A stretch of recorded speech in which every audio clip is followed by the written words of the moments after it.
Thank you for joining us on Broadcasting Scotland. I'm Donald C. Stewart.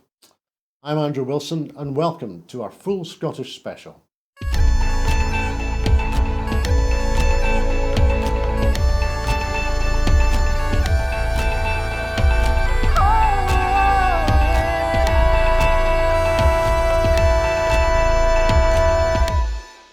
And welcome to tonight's full Scottish special, where I am joined again in the studio with Andrew Wilson. Andrew, great to see you again tonight. Donald, good evening. How are you keeping? I'm keeping very, very well, and we're going from Merry Christmas. I think we're getting closer to Happy New Year. We are. The end of the year and the New Year is just about upon us. I'll maybe have to dig out some kind of dram or some kind of black coal for the rest of the week. However, tonight we're going to have a discussion around. We've been talking about a variety of topics that have been politically on our orbit over the last 12 months, but tonight we probably get to the one which most people within our orbit, as it were, are dealing with: the cost of living crisis, energy prices, dare I mention the Brexit word, and travel chaos as we head towards, we're heading towards New Year. And certainly the travel chaos, there doesn't seem to be many people heading towards anywhere else as the rail workers are on strike. However, we'll get to that and we'll get to discuss that in due course. But cost of living crisis has become a mantra. It's become a bit of a phrase, a bit of something that people begin many programmes with and delve into it. But ultimately, at the end of the day, we're talking about human dignity, human beings, and how they are going to be able to get through the next few months and indeed years, because we have got many years to pay for what we're suffering from. Or are we? Is this a real cost of living crisis? Or is this a crisis that has been designed in order to make us feel that we have to balance the books? Well, I would certainly agree that in almost every aspect of the current Tory cost of living crisis, it arises as a result of political choice. This is a political situation that we find ourselves in. The supply chain challenges that we, for example, encounter, and the workforce challenges that we're seeing in Scotland as a result of Brexit were political choices. The abject failure to regulate and control the cost of energy in the UK is a very political choice, and the determination over the austerity years to cut people's incomes, to reduce their wages, and as a result, or as a from the perspective of those who promoted austerity, the welcome side effect of that, which was moving wealth from the poorest to the richest. We're now in a position in the UK where we have the highest number of billionaires, and the billionaires' wealth has gone up, I think, 1,000% in 20 years. Those structural changes, those fundamental changes, I would argue, can only arise as a result of political choice and political campaigns. And in light of having had right-wing and then conservative governments in the UK for more than a decade, I suppose it shouldn't come as a complete surprise that we're seeing a conservative administration that appears to be determined to wage war on the poorest, to wage war on those who are least able to protect themselves, and have launched a war on them, the likes of which we've probably not seen for several generations. I think it's one of those interesting aspects of it all that we have a Conservative government you've just described as waging war upon the poor in terms of decisions that they have made that have come home to roost, but not necessarily in their farmsteads or even their duck ponds. Yes. What has happened is that it has ended up being paid for by the people at the lowest end of society, the ones who need the greatest help. A couple of nights ago, we were talking and mentioned that nurses, full-time nurses, going to food banks. Hospitals establishing food banks for their nursing staff. It just seems astonishing. Football clubs opening doors because they're heating a part of their building that can then be used by the community because they can't afford to put their heating on. Yep. And churches being opened in order to host food banks or to simply offer some food and mental health support to people who are at the lowest ebb.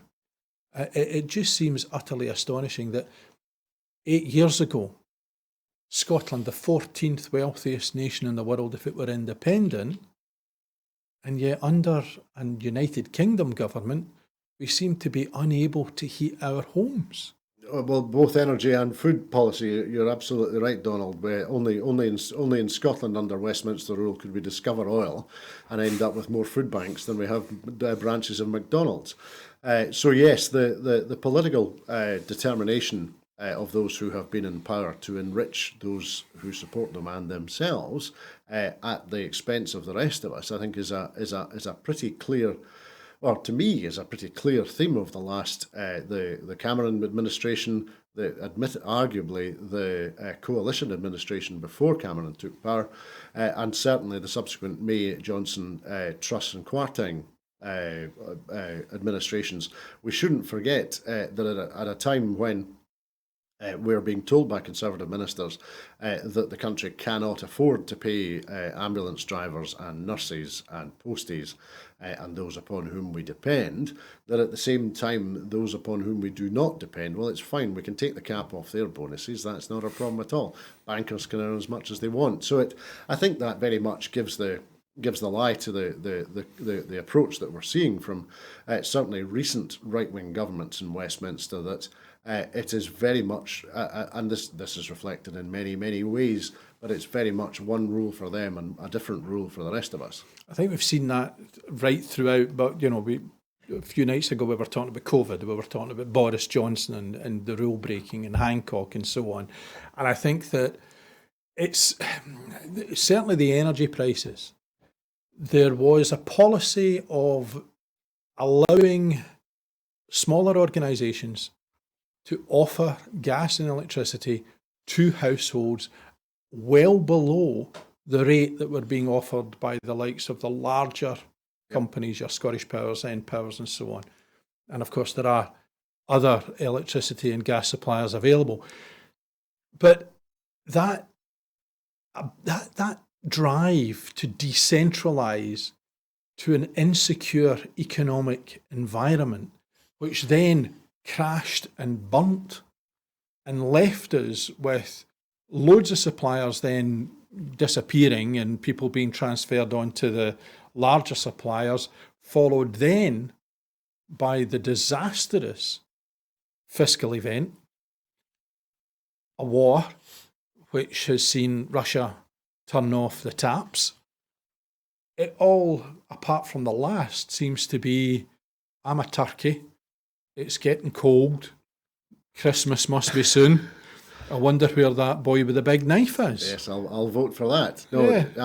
Absolutely, Donald. I think energy policy in the United Kingdom, probably certainly for the last 15 years, if not 20 years, it's an indication of the damage of extreme Tory dogma in terms of state-owned enterprises must be sold off to our chums, and in particular energy companies, but it applies to the water companies in England and Wales too. It's the inevitable result of that kind of market dogma, but also the bringing it more up to date and bringing it closer to home now. The point blank refusal to do anything other than to allow the markets, and markets which I would argue do not necessarily have to play a part in the UK energy market at all, to allow those markets to run riot through the energy supply systems that we have in the UK, and as a result to run riot through people's lives. There is no need at all for the energy prices to be anything like they are in the UK and in Scotland. There is no need for the structures whereby Scottish generators pay the highest amount of money to feed energy back into the network, back into the grid. There is no need for energy prices not to be controlled, especially in Scotland, where the majority of our electricity is generated from renewables, and the cost of water and the cost of wind has not gone up. So it is tolerably so it's clear that the excess profits that are being generated at the moment as a result of energy policy choices taken in Westminster, that those excess profits are going somewhere and are rewarding somebody, even to the extent now that it appears that the chief executives of a number of organisations like British Gas and a few of the oil majors are even they are embarrassed about the amount of money that is being generated as a result of the unregulated energy markets in the UK. British Gas Trust are increasing significantly the amount of money that charity holds, and the chief executive of British Gas regards that step as being a windfall tax being applied by the business itself to what it's doing, because it can see what's going on. And we know that the chief executive BP regrets having described his business as being a cash machine, an ATM. And Ben Van Buren, the boss of Shell, has started to speak similarly about the need to take a different path in terms of energy policy. So clearly, it suggests to me that it is deliberate political decision making in order ultimately to enrich a very small number of people at the expense of a very large number of people. And I end up channeling my inner Sunday Post, because I think Jings Crivens helped my bulb. The idea, firstly, that wind and water, we're in Scotland. We seem to have an abundance of both. The fact that we are being charged in order to get electricity from either seems strange, but also that British Gas get to the point of embarrassment that they are doing the government's job for them. That surely people outside are sitting saying, well, if it's no them and it's no them, it's got to be them fellas down the road in Westminster who are making all the mistakes. Well, you would certainly think so. I do reflect on that from time to time, and I do ask guests on Broadcasting Scotland from time to time, are voters getting it? Do voters understand the different roles between Westminster and Holyrood? Does the man on the Shettleston omnibus, to mix a metaphor, does the person on the Shettleston omnibus, do they understand what is reserved to Westminster and what is not? And also, is that understanding, is that confused when, or is it made even more complicated when the Scottish Government has to step in and spend hundreds of millions of pounds every year mitigating the effect of energy policy and other social policies, which do tremendous damage to the poorest in our communities and in our societies. So I do wonder about that process of that Holmesian, that Sherlock approach of, if you've excluded all the other possibilities, then the one that lasts is the answer, no matter what the front page of the Express or the Mail tells you. So I do wonder about that sometimes, but yes, I think, and I also I'm also reflect that for a material proportion of our community, in a sense, they don't have the luxury of sitting down and thinking about these things and working out what's going wrong, because they are dealing with the actuality of it in their daily lives. They are wondering in the morning if they're going to be able to heat the house at night. They're wondering how they are going to be feeling if they're not going to feed themselves because they have to feed the wains. So the broader ramifications, I think, perhaps sometimes are understandably lost, because people are contending with and are dealing with some very serious problems in their lives at the moment, and problems that have arisen as a result of political choices in Westminster. That's a damaging political thought, that people who are at their lowest ebb may make political choices because the fatigue of the decisions, of the consequences of the decisions made in terms of how they are able to live, will drive them into the arms of those who will damage them the most. Mm-hmm.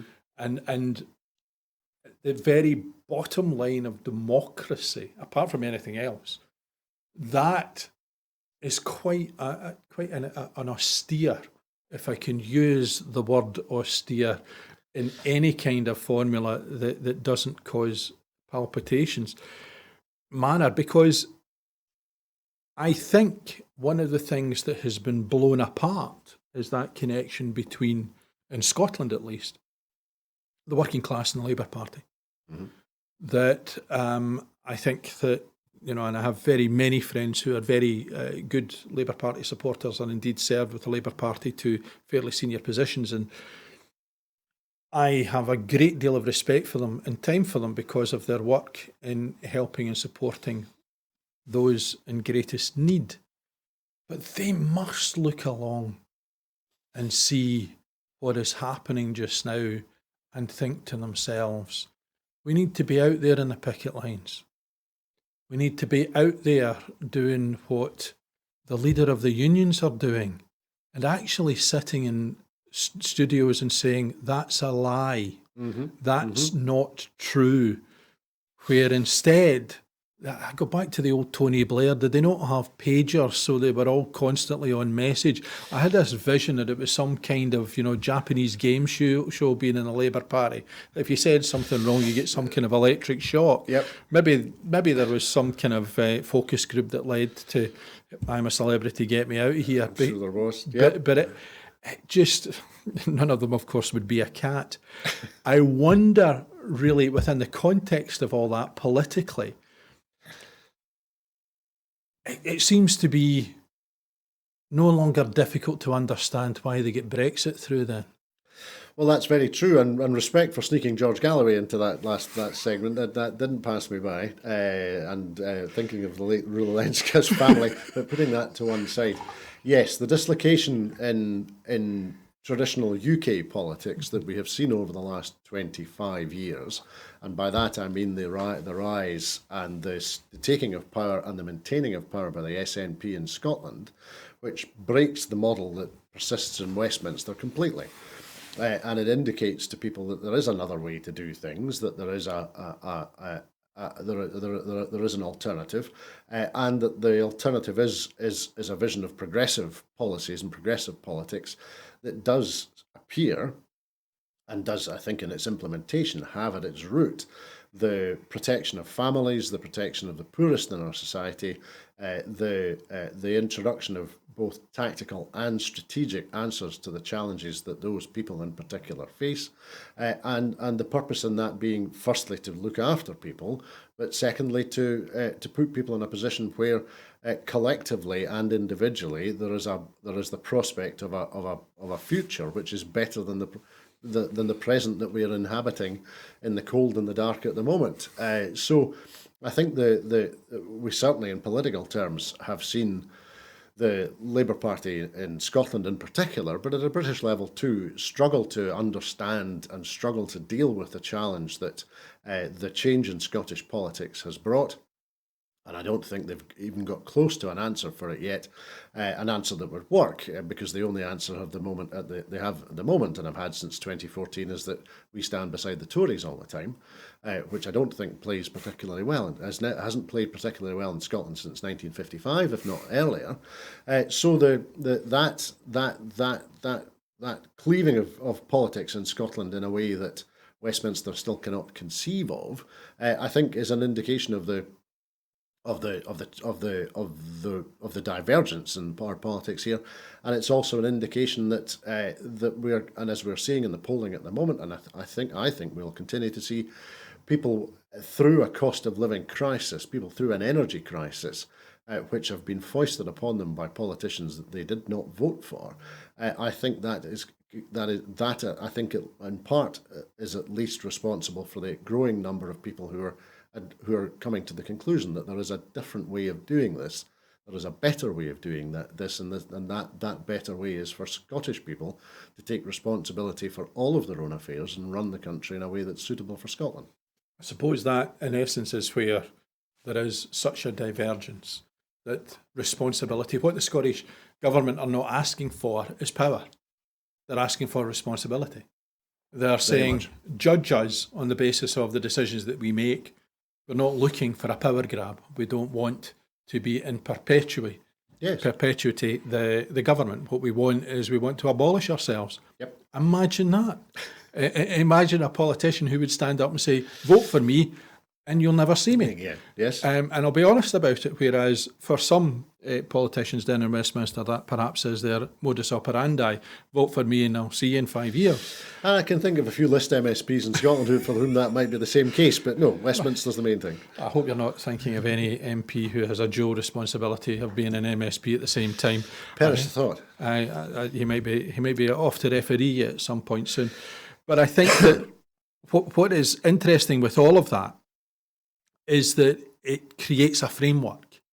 And that framework is attempting to alter and distort the way in which people's voting patterns and belief systems are restructured. Yep. That taking back the boundaries, for example, in Brexit, bringing power back into our borders, get Brexit done, slightly more popular than some of the COVID things that they came out with. But he understood the comedy triple, did Boris. Oh, yes. So what we got these messages, and then we met full on the reality. Yes. We have ended up with close on trade wars, Northern Ireland. The struggle there has become about a border. It's always been about a border. Yes. It was just one from 100 years ago. Yeah. Now it's one from less than a decade ago. Yes. And we see those changes because Sinn Féin is now the largest political party. We see people saying, I am not going to be part of your traditional nonsense anymore. I am going to make a decision because Sinn Féin are talking about looking after people. Yep, and the rise of the Alliance Party in Northern Ireland as well. Absolutely. Absolutely. Yep. And so is politics changed forever because of Brexit, but it's only changed outside of a certain concentric circle? I think politics. I think, but I also hope. But I think that politics has been changed by Brexit, and I think that the current configuration of the United Kingdom will be changed by Brexit. I think the direction of travel is now pretty clear in that respect. I think that Brexit has crystallised what has always been the case, that is, Scottish voters are disenfranchised effectively. I know that as the Supreme Court was kind enough to point out, I know that we have the appearance of democracy. We can go to a polling station and we can put a cross in a box, but that makes not one whit of a difference in Westminster because we're 10% of the population. And at a time when our politics and our priorities are so divergent from Westminster, that becomes very clearly a problem because we are disenfranchised. Our votes do not matter. They do not count.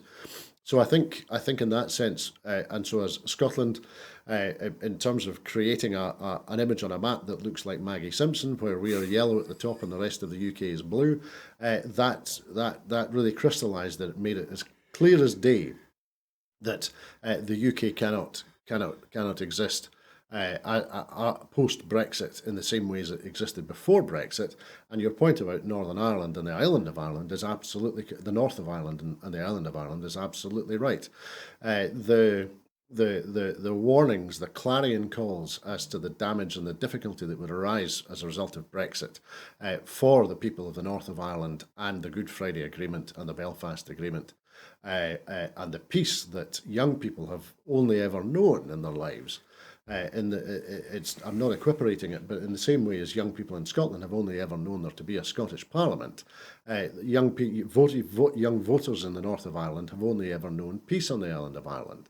And for that to be threatened, or for that to be disregarded or devalued or disrespected or endangered, which is clearly the case, signalled not least by the appointment of Joe Kennedy III as the new special envoy from Joe Biden for economic affairs in the north of Ireland, from the support that's being provided from Brussels to Dublin to deal with the issues, the alarm that is being sounded in both of those capitals who are guarantors of the Good Friday Agreement, I think is evidence of the alarm and the concern that there is in those capital cities, arising from the disregard and the disrespect and the endangerment that Westminster is putting the peace on the island of Ireland. And in a sense, it's not a surprise. We know that Michael Gove, when he wrote that the Good Friday Agreement was the equivalent of the Munich Agreement in 1938, we could see the direction of travel there, which raised alarm bells at that time, and through Brexit raised even more alarm bells. So I think the tensions and the challenges and the unfitness for purpose of the current UK constitution have been pushed into the daylight by Brexit, and as you and I have discussed, that's reflected in even and also in the increasing support for independence in the Principality of Wales. Indeed, and a couple of nights ago we were talking about the whole sort of Conservative leadership programme, and before that also Partygate and so on, and we reflected upon the way in which it is now we are now in a position where, and I flippantly began by talking about the strikes. And a few nights ago, we talked also about how we have holidays because of trade unions and Labour Party having difficulty there as well. We have a set of circumstances. Rwanda was last night, and we talked, and the Archbishop of Canterbury, I looked and he called it against the judgment of God. Prince Charles, before he was king, called it an appalling policy.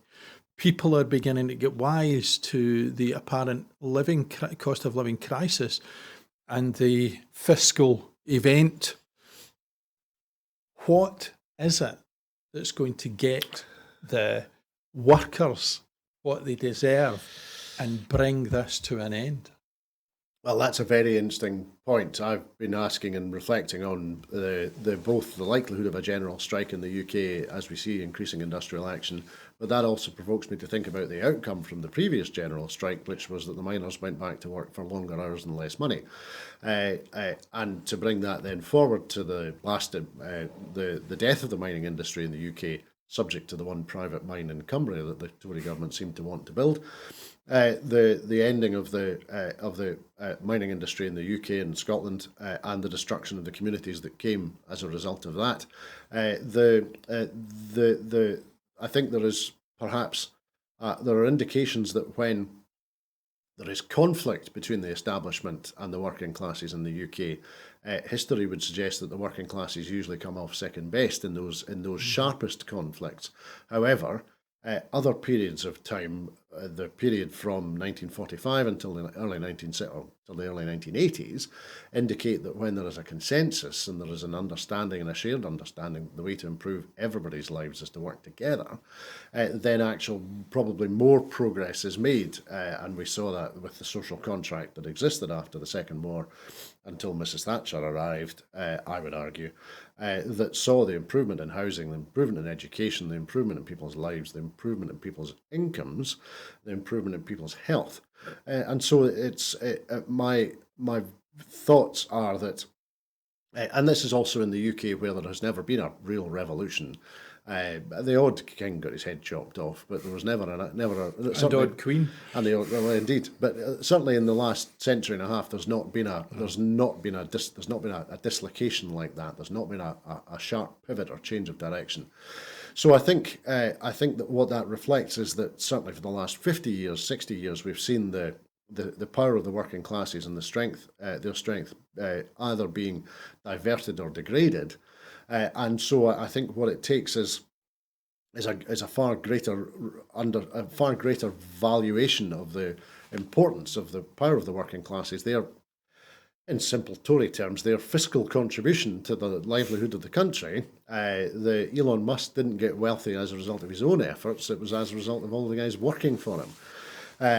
Bluntly. And so I think as we move, and I see signs of it, for example, in the trade union group in the SNP, and the working we've seen between the SNP government and COSLA through the last year or two, that there are ways in which the trade unions and the interests of us all, of the entire community, not just sectoral interests, but everybody can be brought forward by constructive working together. But as we know at the moment, Westminster politics is not about working constructively together. It's about dividing and ruling, and the constant chaos which distracts and defeats any attempts to bring forward policies that improves the lives of everybody. And that is us coming to the end of tonight, having looked over the cost of living crisis, energy prices, Brexit, travel chaos. Thank you very much, Andrew, for your contribution as always. Donald, it's been a pleasure. Thanks very much. Thank you. And as we disappear off to discover whether there's a man, a woman or a non-binary on the Shettleston Omnibus, we'll see you again. Well, that is it for this evening. But before we go, I just want to remind you that at Broadcasting Scotland, we depend on the generosity of our supporters. So, to everyone who has donated and to everyone who has signed up to make a regular monthly payment, thank you very much. Our programmes will always be free to view. However, if you can afford £5 a month, please consider becoming a Broadcasting Scotland supporter. We have launched our new crowdfunder with a target of £30,000 to enable us to pay our bills and continue to make programmes. So please donate whatever you can afford. We can only continue with the support of our viewers. Good night, and thank you for watching. Bye for now.